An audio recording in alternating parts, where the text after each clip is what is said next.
This is the Needle's Eye, sitting just north of Berwick-upon-Tweed and a couple of miles south of the border between Scotland and England. Today we see it at low tide. Isn't it glorious in the autumn sun? Usually it would be filled with seagulls and kittiwakes and a colony of cormorants which would be sitting atop the rock right across from us. It's a rather peaceful and a place where one can find solace, escape, harmony with nature, just outside of the town. Usually we'd be able to see lots of bird life, and that's what I was hoping to find today.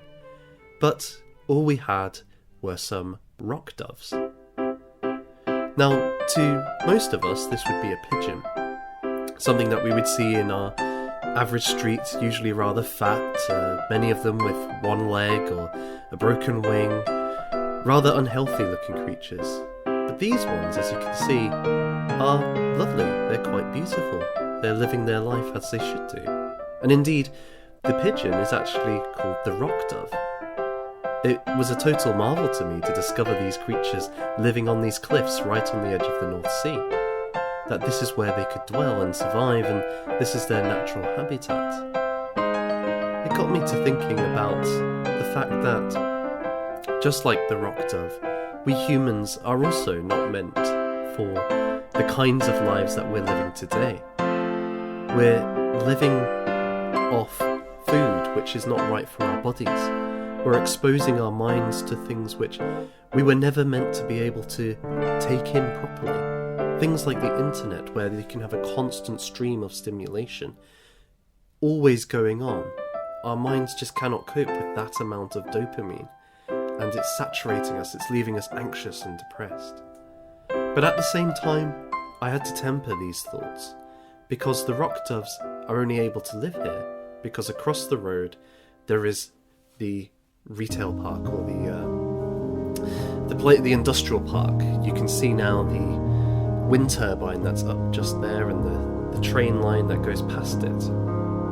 There are tons of rubbish is dumped. There's a recycling plant.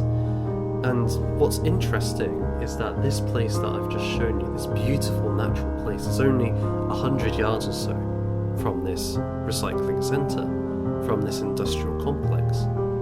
These birds, these pigeons or rock doves, however we describe them, though they are able to survive primarily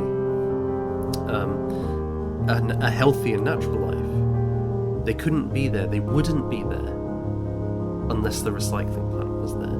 That's where they get a lot of their food. This causes some tension then, because on the one hand we see these birds in their natural habitat, on the other they are sustained by something fundamentally unhealthy. So where does the balance lie? Moreover, is nature and human civilization, technological civilization, incompatible? As we see here, it's actually sustaining the natural environment. I'm also struck by this place's constant permanence. When I go for an hour or two, and I sit and watch all the wonderful birds in this place, and the rolling waves, the lovely rocks that we get to see all the time. And I think, this place, part of its beauty is that it continues to be even when I'm not there. I know that life will go on untouched by me when I enter this place. It seems to have a logic of its own. It's completely other than me. I don't control it. I don't use it. I'm a visitor. I'm a guest. My presence here is temporary. When I go, the birds continue their routine of fishing and sitting in the sun. And this is also true of the seasons as well. During the spring, we're lucky to have razorbills and guillemots join this part of the world. They bustle in on these cliffs, and hopefully when it comes back round I'll be able to get some shots of them. But their cycle, where they go off to Africa to migrate during the winter, that continues regardless of whether I'm there or not. Similarly, I remember on Boxing Day I went down to one of the beaches close by, and it was an absolute snowstorm. It was a gale.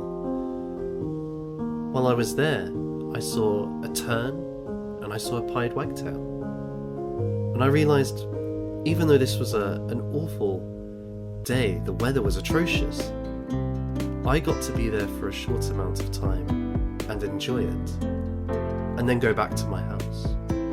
These birds, they rest within this. This is their home. This is their land. I am just a guest at best and an intruder at worst. It's useful to think about these things because it can put things in perspective. Our lives are not the be-all and end-all.